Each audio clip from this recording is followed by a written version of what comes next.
Hi there. I've had a lot of requests for me to show people how to use the FDT report to sort your information to look at your monthly donors and trends. Here is how I do it. You go to your giving report, and the default selection here is going to be for all details. I go down to FDT export. When you do that, it is going to select just the fiscal year, so October to September, and you choose your year. Like I said, on September 30th, the report loses all the monthly information, so it's really not that helpful. But moving forward, it can be helpful, maybe not in the first or second month, but after that, you can see trends and such, which are pretty helpful. You might be able to get your information a different way, but this is what I do that's pretty useful. When you're done with that, you should be able to get a file that looks similar to this. I just deleted the names and some of the information. And what I want to do is show you how to organize this. What you'll see here is the names and addresses and such, which is pretty helpful if you want to do a mailing easily. But here are the different months where people may have gave money. What I'm going to do is go over here and create a new column, and I'm going to call it months. So how many months have they been giving? And I'm going to write a formula here for this person on row 2. And it is going to be count A. And I'll double click on that. And then I'm going to select the cells that I want it to count. Now, what you'll notice here is right here, it is not counting how much money they give, but how many instances. So how many cells here have some sort of information in them. And as you can see here, this is a person who gave once. And it says that they gave 1 month. Now, what I want to do is do this for all of my lines that I have here. There's a couple ways I can do that. Basically, I can copy and paste, or I can go over the corner of this. It creates a little plus, a little black plus thing. And I can drag that down, and that'll continue that formula with its relative reference going down. Or if you go over that little corner and you double click, it'll actually just do it for every row until there's no more information. As you can see, it just keeps going. It's pretty handy. Now what I want to do is I want to sort this information. I'm going to choose the entire spreadsheet by going right above the number 1. It lets me pick everything, and then I'm going to sort it. I'm going to do a custom sort, and I'm going to do it now by the months from largest to smallest. What this has done is it is now showing me all the people who have given for 12 months that you can see right here.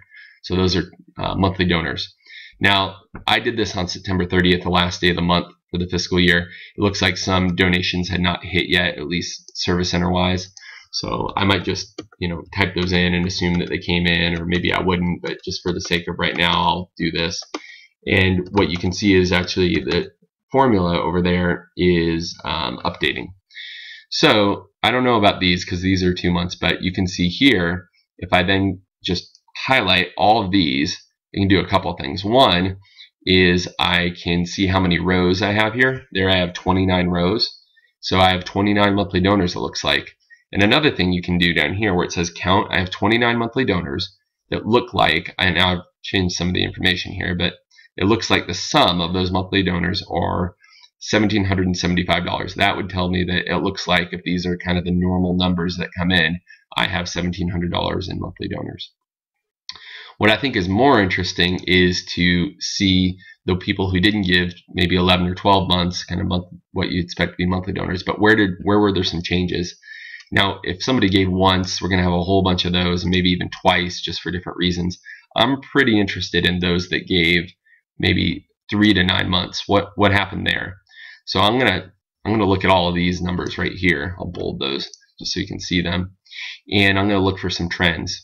So on this top row, for example, I have a missed gift there, a missed gift there, and a missed gift there. And like I said, for the last month, I'm not going to worry about it too much.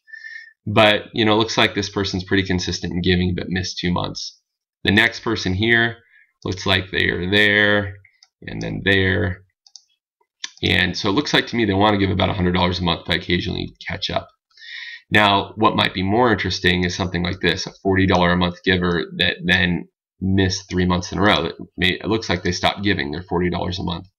Or here's somebody that looks like they did not give for the first 3 months, but I have a new giver, and they started giving $50 a month. So you can look at trends. Here's another one for $20 a month. you looking, it's pretty easy to spot trends. Here's a one, $50 a month, 50, 50, 50, 0, 0, 320, and then nothing since then. So that one would be good to, look at the name, try to figure out if I know what's going on here. Here's another one. Looks like it was a $35 a month giver that stopped. Here's a $20 a month gift that started. So all these trends are pretty interesting.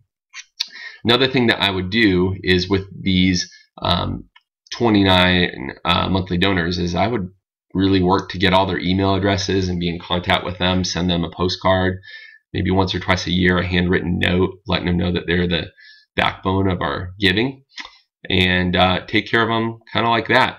I have on this list, I think, about 250 donors, but really there's about 29 that I really want to make sure are in the inside loop of what we're doing. And then these other, it's really not that many, maybe about 15 or maybe 20. I want to take an extra look and see what we're doing here, maybe to encourage some of the new donors, the monthly donors. Thank you for joining us this year, something like that. And those who have fallen away, find out if there's a good reason, or maybe contact them and see if they would come back online. So anyway, I hope that those details help, and